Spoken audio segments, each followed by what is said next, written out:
What separates a WWE superstar from a glorified punching bag? The answer isn't what you think it is.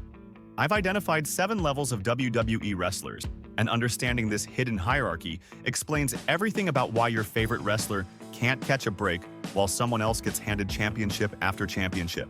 From professional losers to cultural icons, each level has its own rules, and moving between them has almost nothing to do with talent. The real factors that determine success will surprise you. Now, let's start at the bottom of the ladder with wrestlers whose entire job is making other people look good. Level 1. Jobbers and enhancement talent. These are the wrestlers who get paid to lose, and they're really good at it. Welcome to Level 1, where professional wrestling's most important players might also be its least successful ones. Every wrestling company needs jobbers and enhancement talent. These wrestlers form the foundation of WWE's pyramid, and their job is simple: make the other guy look good. They show up, get beaten up, and make the winners seem stronger than they actually are. Without jobbers, there would be no heroes to cheer for. Let's take a look at some classic examples. Barry Horowitz spent years as enhancement talent, losing match after match to help establish rising stars. But Horowitz became famous for patting himself on the back after taking punishment, turning his role into something memorable. When he finally scored an upset victory over Skip in 1995, fans went crazy because they had invested in his journey. Iron Mike Sharpe called himself Canada's greatest athlete despite losing constantly. His black arm brace and over-the-top personality made him more entertaining than many wrestlers who actually won matches. Fans remembered Sharpe long after they forgot the people who beat him. Here's where things get weird. Some jobbers became way more memorable than the wrestlers they were supposed to help elevate.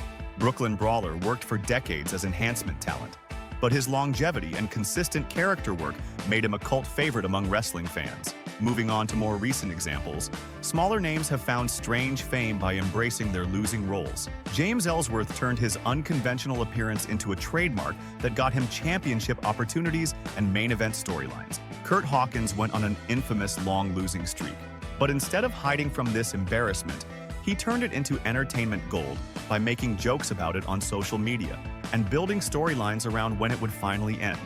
So as you can see, wrestlers like Heath Slater perfected this approach with his desperate family man character. Slater made getting beaten up entertaining by playing someone who just needed to pay his bills. Fans connected with that struggle more than they connected with most main event storylines. What happened was that enhancement talent often develops the strongest fan connections. They become genuinely beloved by audiences not because they won matches, but because they made losing entertaining.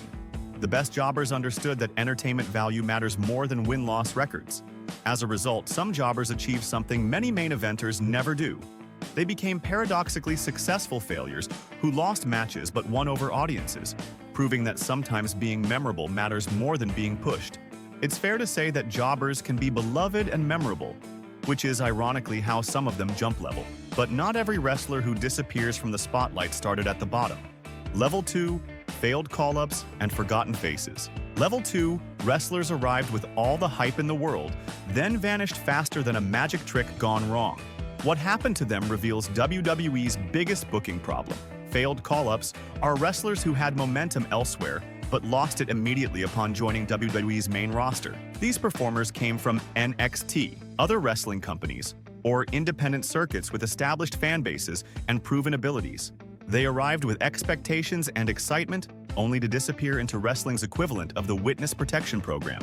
The mystery of how talented wrestlers can become completely forgettable overnight, despite having all the tools for success, haunts WWE's recent history. These wrestlers didn't lose their abilities when they walked through WWE's doors. They didn't suddenly forget how to wrestle or connect with audiences. Something in WWE's system made them invisible. Let's take a look at Bo Dallas, who started with an impressive NXT run that showcased his unique motivational speaker character. Bo Dallas had a gimmick that connected with audiences and made him memorable. What happened was WWE turned him into a generic character with no clear direction whatsoever. Bo Dallas and Tyler Breeze both got main roster packaging that stripped away the NXT character work that had made them special, which is a common theme among failed call-ups.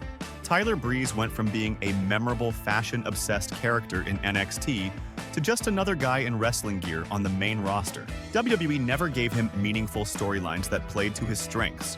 or showcased what made him different from other wrestlers.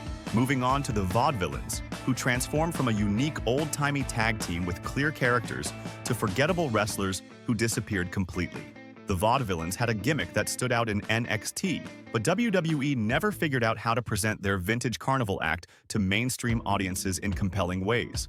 So, as you can see, Enzo Amore tells a similar story before backstage issues ended his run. Enzo went from being one of the most charismatic talkers in NXT to struggling with booking decisions that didn't maximize his speaking abilities. His partnership with Big Cass worked in NXT but fell apart on the main roster. It's fair to say that Mojo Rawley and Lars Sullivan represent examples of wrestlers who somehow became less interesting after their call-ups despite showing potential in developmental. Mojo Rawley had energy and enthusiasm that connected with some audiences, but WWE never built meaningful storylines around his character. Lars Sullivan dealt with various issues that prevented him from establishing himself on the main roster. As a result, WWE often takes wrestlers' unique qualities and strips away what made them successful elsewhere. The company has a system that tries to fit every wrestler into predetermined molds, regardless of what made them work in NXT or other promotions. These wrestlers often fail not because of lack of talent, but because WWE's creative process doesn't know how to book characters that don't fit their standard templates. Bad creative decisions, tone-deaf repackaging, and failure to understand what made wrestlers special in the first place become common reasons for these disappearances. The pattern becomes clear when you look at multiple examples. Wrestlers arrive with momentum, get repackaged or misused, then fade into obscurity despite having the look, the moves, and the crowd connection. They just didn't get the booking that could have made them stars. But some wrestlers find ways to survive this system by carving out different roles entirely. They accept their position and figure out how to make the most of limited opportunities. Level 3. Lowercard regulars. These wrestlers appear on TV every week but somehow never actually matter. Lowercard regulars are wrestling's workhorses who show up consistently, provide reliable entertainment, and keep weekly programming moving without ever threatening the main event picture. Here's where things get interesting. Wrestlers who never matter often become fan favorites and cultural phenomena. Fans connect with these underdogs more than they connect with pushed superstars. The wrestlers who aren't supposed to be special somehow become the most beloved performers on the roster. Let's start with R-Truth's evolution from generic rapper gimmick to comedy gold. Truth started his WWE career as a serious performer with a hip-hop character that nobody really cared about. What happened was, he gradually became the funniest person in WWE by accident. His 24/7 championship antics turned him into must-see television every week. Truth's ability to make anything entertaining became legendary. He would show up in random backstage segments, interact with fans during his entrances, and create memorable moments out of nothing. His championship reigns with the 24/7 title involved hiding in airports, getting pinned at his own birthday party, and being chased around backstage by other wrestlers. Truth made a meaningless championship feel important through pure entertainment value. It's fair to say that Heath Slater mastered being the lovable loser better than anyone else. Slater made getting beaten up into compelling television with his everyman character who just wanted to provide for his family. Slater would show up to get destroyed by returning legends, part-time wrestlers, and special attractions. Instead of making him look weak, these segments made him sympathetic. Fans wanted to see Slater succeed because he represented the working-class wrestler trying to survive in a business that didn't care about him. So, as you can see, Tyler Breeze and Fandango took a different approach to staying relevant. Both started as serious characters with specific gimmicks. Breeze was the narcissistic model, and Fandango was the ballroom dancer. When these gimmicks stopped working on the main roster after their NXT success, they embraced comedy to stay on television. Their partnership created the Fashion Police segments, which became some of the most entertaining content on SmackDown. They made fun of other wrestlers' fashion choices while wearing ridiculous outfits themselves. These segments had nothing to do with wrestling but kept both wrestlers visible and entertaining. What happened was, they found a way to stay relevant by leaning into viral moments and meme-worthy content. Moving on to the bigger picture, these wrestlers found success by accepting their role and maximizing entertainment value within their limitations. They understood they weren't going to main event WrestleMania, so they focused on being memorable in whatever time they were given. As a result, lower card regulars often have more job security and fan affection than wrestlers in higher positions because they've found their niche and made themselves indispensable through consistent entertainment value. They make careers out of longevity and genuine fan connection. But what happens when WWE decides to reward these workhorses with championship gold? You might think holding a title would elevate their status and importance. The reality is far more complicated than that. Level 4. Midcard Champions. Midcard champions hold championship gold, but in many modern periods, the secondary titles have felt like holding patterns rather than guaranteed stepping stones. Creative choices, not talent, often determine whether a reign launches someone up the card. Midcard champions are wrestlers stuck in wrestling purgatory. They're too good for jobber duty but never quite reach main event status. These performers hold the Intercontinental Championship, United States Championship, and other secondary titles that should represent stepping stones to bigger things. Instead, these championships have become dead ends that keep wrestlers trapped in the same spot for years. The frustrating reality is that holding a championship doesn't guarantee importance or memorable storylines in modern WWE. These titles change hands regularly, but nobody really cares when they do. The championships feel like props rather than meaningful achievements that wrestlers fight desperately to obtain and keep. Let's start with The Miz's eternal role as Intercontinental Champion. The Miz has won this championship multiple times and made a career out of making the Intercontinental title feel important through sheer charisma. He talks about bringing prestige back to the championship, creates elaborate entrance presentations, and cuts passionate promos about the title's history. What happened was, The Miz became better at selling the importance of the championship than WWE's creative team was at actually making it important. His title reigns would feature forgettable feuds with rotating opponents. But The Miz's commitment to the character made people believe the championship mattered more than the booking suggested. Moving on to Dolph Ziggler's cycle of winning and losing mid-card titles without ever advancing his character or storylines. Ziggler has held the Intercontinental Championship and United States Championship numerous times, but each reign feels exactly like the previous ones. The repetitive nature of his booking has made his championship victories predictable and unexciting. Ziggler would win the title, defend it against the same group of wrestlers he always faces, lose it after a few months, then win it back again later. His character never grows or changes based on these championship experiences. The titles become meaningless because they don't represent progress in his career. It's fair to say that Cesaro's incredible in-ring ability was wasted on forgettable championship runs that never led to bigger opportunities despite fan support. Cesaro is one of the most gifted wrestlers in WWE, capable of having excellent matches with anyone. His United States Championship reigns should have been launching pads to main event status.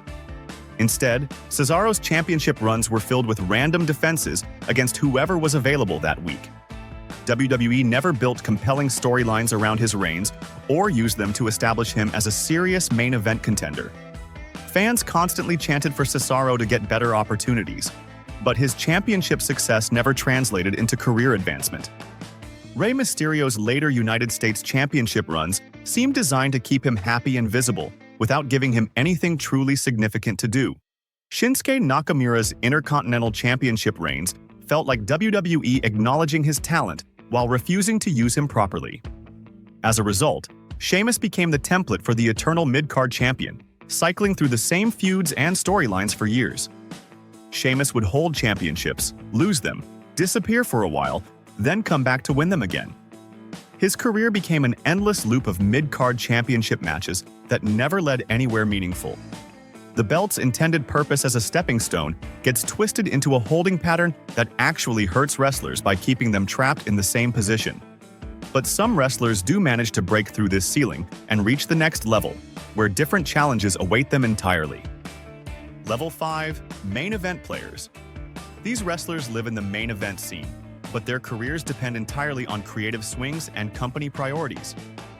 Those priorities change faster than WWE storylines. Main event players are wrestlers who regularly compete for world championships, but whose success depends on factors beyond their control. These performers have the talent, look, and fan support to headline pay-per-view events and carry major storylines. They're considered top-tier wrestlers by almost every measure that matters in professional wrestling. The precarious nature of main event status means wrestlers can go from champion to afterthought based on creative whims and shifting business needs. Unlike lower-level wrestlers who have predictable roles, main eventers face constant uncertainty about their booking and character direction. Let's start with Kevin Owens, who's been repackaged several times from prizefighter to corporate heel to comedic partner, illustrating how main event booking can be inconsistent. Each repackaging reset his momentum and forced fans to adjust to a new version of the same wrestler. Moving on to AJ Styles, whose brilliant in-ring work has been paired with inconsistent creative direction throughout his WWE run.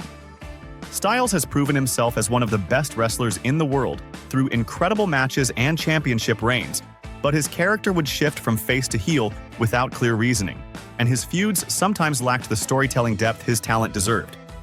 It's fair to say that Seth Rollins demonstrates how main eventers get repeatedly repackaged when creative teams change their minds about storyline directions. Rollins went from being the chosen one to Monday Night Messiah to a face character that fans rejected, with each character shift undermining previous momentum. So as you can see, some main eventers climb because of fan pressure, like Kofi Kingston during Kofi Mania, while others rise and fall based on creative whims alone.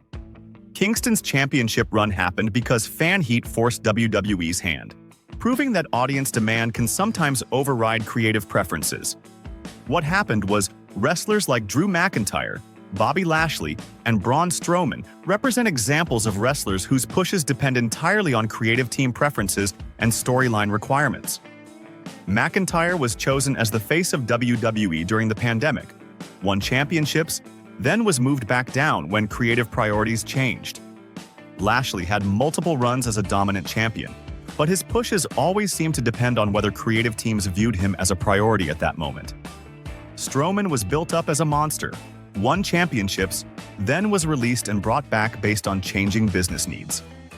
As a result, wrestlers like Daniel Bryan and CM Punk represent both the potential and frustrations of main event level booking. Both wrestlers had incredible talent and fan support, but their careers were shaped by creative team decisions that sometimes worked against their success. Main event players have the most volatile careers because they're valuable enough to be featured but not protected enough to be untouchable.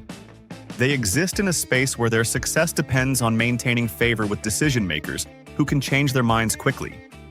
The constant uncertainty creates a strange situation where being a main event player can be more stressful than being stuck in the midcard. At least midcard wrestlers know what to expect from their booking. Main eventers never know if they'll be champion or forgotten next month. But there's one level above this chaos where wrestlers achieve something that makes them immune to creative team mood swings. These performers didn't just survive the system, they became bigger than it. Level 6, Legends and Hall of Famers.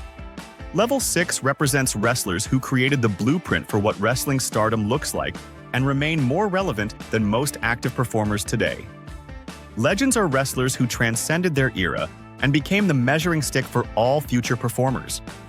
These wrestlers didn't just succeed during their time, they defined what success looked like for everyone who came after them.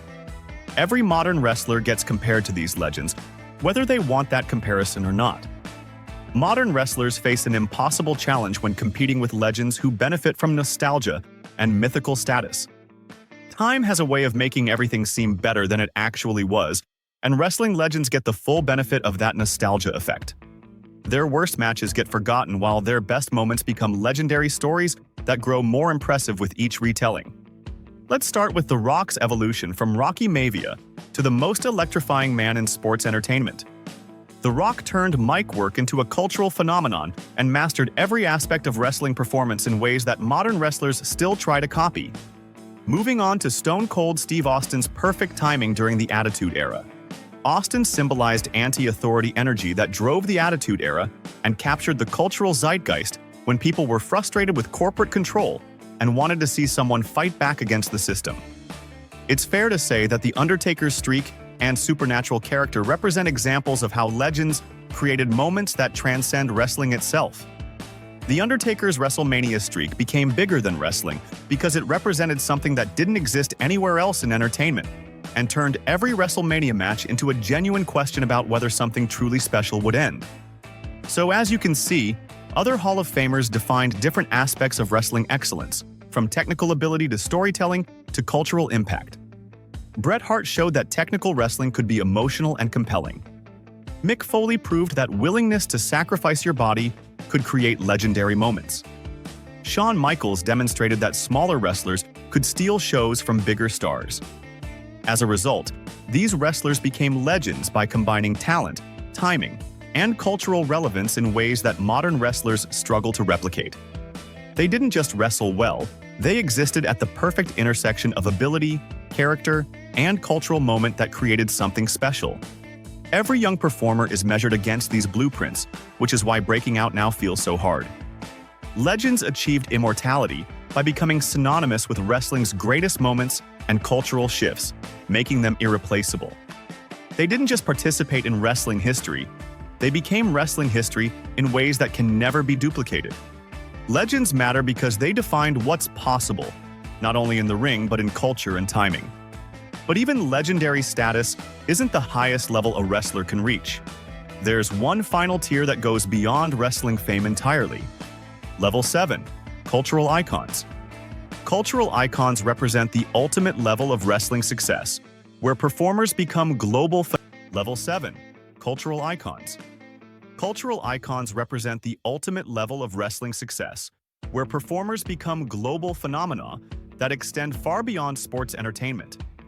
These wrestlers broke through the ceiling that separates wrestling from mainstream culture and became famous not just for what they did in the ring, but for who they became outside of it. The rarity of achieving this status cannot be overstated. It requires perfect alignment of talent, timing, and cultural factors that rarely come together. Thousands of wrestlers have tried to reach this level, but only a handful have ever succeeded. The difference between a wrestling legend and a cultural icon is the ability to connect with people who never watch wrestling. Let's start with Hulk Hogan's transformation of wrestling from niche entertainment to mainstream phenomenon and his role as the pop culture face of WrestleMania. Hogan appeared on talk shows, starred in movies, and became a household name that parents recognized even if they never watched wrestling. His catchphrases became part of American culture, and kids who weren't allowed to watch wrestling still knew who Hulk Hogan was because he existed everywhere in popular culture. Moving on to Andre the Giant's unique physical presence and how his role in The Princess Bride made him beloved by audiences who had no idea he was a wrestler. Andre was 7 feet 4 inches tall and weighed over 500 pounds, making him impossible to ignore wherever he appeared. He became a folk legend whose stories grew more impressive with each telling, and people who hated wrestling still found Andre fascinating because his physical presence was unlike anything they had ever seen. It's fair to say that John Cena represents modern paths to cultural relevance through his record-breaking charity work and Hollywood career. Cena granted over 650 Make-A-Wish requests, more than any other celebrity in the organization's history, making him famous among people who never watch wrestling but respect his charitable work. He also starred in major Hollywood movies, hosted television shows, and became a legitimate mainstream celebrity. So, as you can see, The Rock's complete transformation from wrestler to global movie star shows how wrestling can be a launching pad to even greater fame. The Rock became one of the highest-paid actors in Hollywood and one of the most recognizable faces on the planet. His movies have made billions of dollars worldwide, and his social media following includes millions of people who have never watched a wrestling match. Some icons carried controversies with them, but their cultural reach was undeniable. These wrestlers became household names even among people who never watch wrestling, achieving true mainstream cultural penetration. They appeared in movies, television shows, commercials, and news stories that had nothing to do with wrestling. As a result, cultural icons achieved something beyond wrestling success. They became symbols and references in popular culture that will outlast their careers and continue influencing entertainment long after they stop performing. Cultural icons prove wrestling can make household names if the stars, the timing, and the moment all line up. What's fascinating is that reaching any of these levels isn't always permanent. Wrestlers can jump between tiers in ways that defy logic and expectations. Now, the big question, how do wrestlers move between tiers?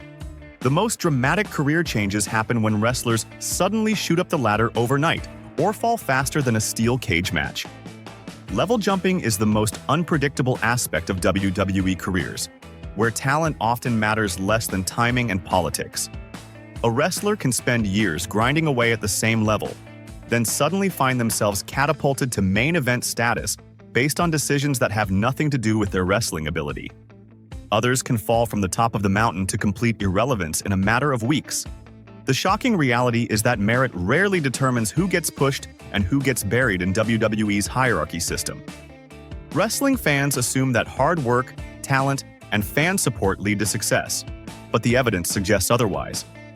The wrestlers who move up and down these levels often do so for reasons that have nothing to do with what happens inside the ring. Let's start with Zack Ryder's brief rise to relevance through social media before being buried back to lower levels. Ryder created his own web show and built a massive following through YouTube and Twitter when WWE wasn't using him properly.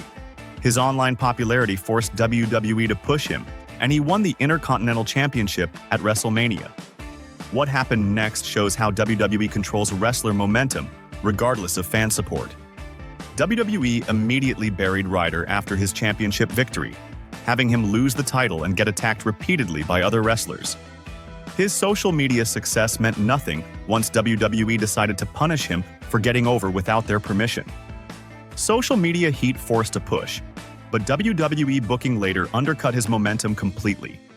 Moving on to Kofi Kingston, who demonstrates how someone can spend years at one level before suddenly jumping to the main event based on fan reactions and storyline needs. Kingston was a mid-card wrestler for over a decade, before his Kofi Mania run led to a WWE Championship victory at WrestleMania. Kingston's elevation happened because of an injury to another wrestler and fan reactions that WWE couldn't ignore. His years of consistent work didn't matter until the right circumstances aligned to create an opportunity that WWE felt they had to capitalize on. Fan pressure combined with perfect timing created a main event victory that seemed impossible just months earlier. It's fair to say that these examples show both sides of level jumping. Ryder's organic momentum got crushed by creative decisions, while Kingston's organic support got rewarded when circumstances aligned properly.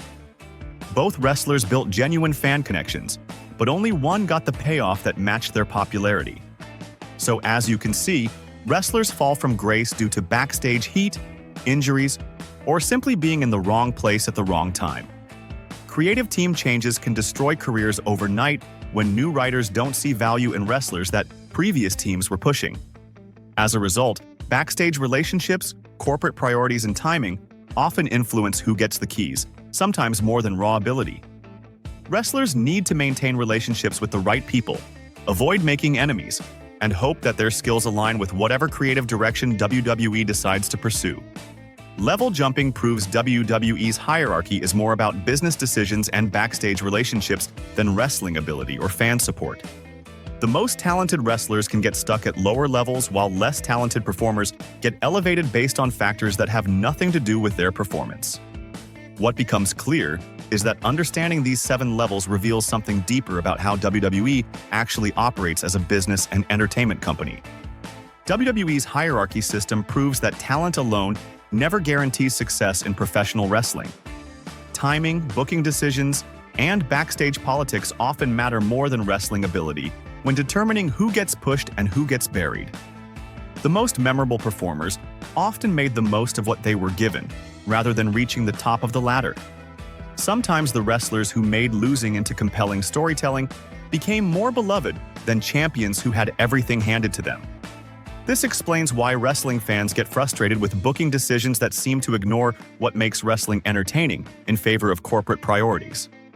Drop your favorite underused star in the comments. Who should have been higher on the ladder? Like and subscribe for more deep dives into wrestling's hidden systems.